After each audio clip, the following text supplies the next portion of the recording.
गेले 3 महिन्यापासून रणजित कासले जे PSI होते ते मोठे मोठे राज्याचे जे सत्ताधारी मंत्री आहे त्यांचे खुलासे करत आहे, तरी पण त्यांचे जे खुलासे आहे ते पुरावे सकट आहे, असंच फक्त बोलत नाही, पुरावे सकट ते खुलासे करत आहे।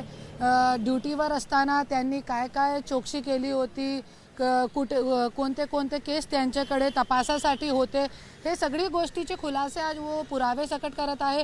पण आज त्यांचे जे खुलासे आहे त्याच्यावरती महाराष्ट्र शासन प्रशासन काहीही कारवाई न करता परत त्यांना जेलमध्ये खोटे केसमध्ये अटकावण्याचा प्रयत्न करत आहे। त्याचा मला खूप खेद वाटते की आज महाराष्ट्रामध्ये काय चालले। जे अन्याय विरोधात बोलणारे लोक आहे त्यांच्या पाठीमागे आज कोणी नाही उभे राहण्यासाठी आहे। त्यांनी जे पुरावे दिले होते त्या पुराव्यांमध्ये त्यांनी असं म्हटलेलं होतं की वाल्मिक कराडचे कुठे मुंबईत वगैरे सगळे त्याची कारभार चालू होते, त्याच्याकडे तसे लायसन्स वगैरेही होते, तर ते जे पुरावे त्यांनी फेसबुकला टाकलेले होते ते खरे होते का?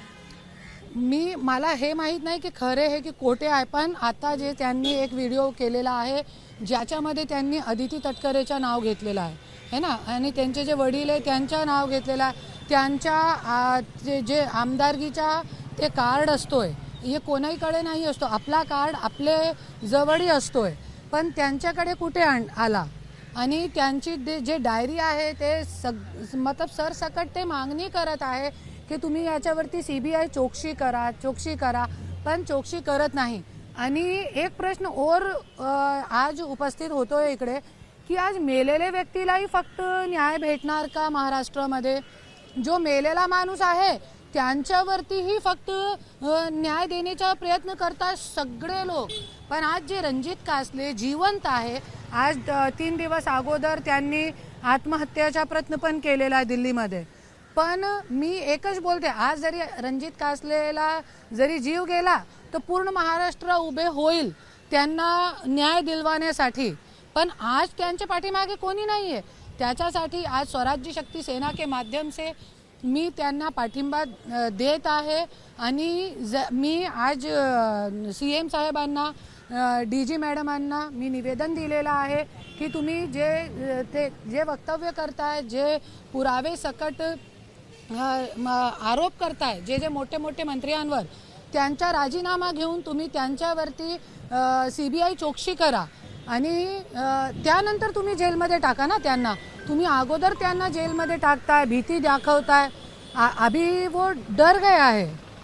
हे सगळं निलंबनाची कारवाई देखील त्यांच्यावर झालेली होती, ही कारवाई योग्य आहे असं तुम्हाला वाटतं का? काय नेमकं? मला असं नाही वाटते की योग्य आहे। जे खरा बोलणारा माणूस असतो, क्योंकि मला इतनी तळमळ कशाला आहे या गोष्टीची, क्योंकि ज्या वेळे माझी गाडीमध्ये रिव्हॉल्वर टाकली गेली होती त्यावेळे एक महिला पोलीस अधिकारी होती, 3 स्टार PSI होती, तो त्यांना भारून बोलवून घेतला होता त्यावेळे। आणि सकाळी त्यांना इंटिमेशन होता की करुणा मुंडेला मीडियावरती बोलू देऊ नका, पण तरी पण मी मीडियावरती बोलली होती की मला खोटे केसमध्ये अडकवण्याचा प्रयत्न करत आहे। तो सकाळी तिकडचे जे DYSP होते सुनील जायभाय, त्यांनी खूप सगळ्यांच्या समोर मतलब डांटा होता। तो वो रोते वो पुलिस अधिकारी मेरे पास आई और बोलती मैं मीडिया के सामने जाके सब सच बोलूँगी कि करुणा मुंडे को झूठे केस में फंसाया जा रहा है। तो यही सब मैंने जो जेलों में देखा है, जेल में रह के, तो ये सगळी जो गोष्टी आहे ते ये खूप निंदनीय आहे। पोलीस अधिकाऱ्यांना दबावण्याचा प्रयत्न करत आहे।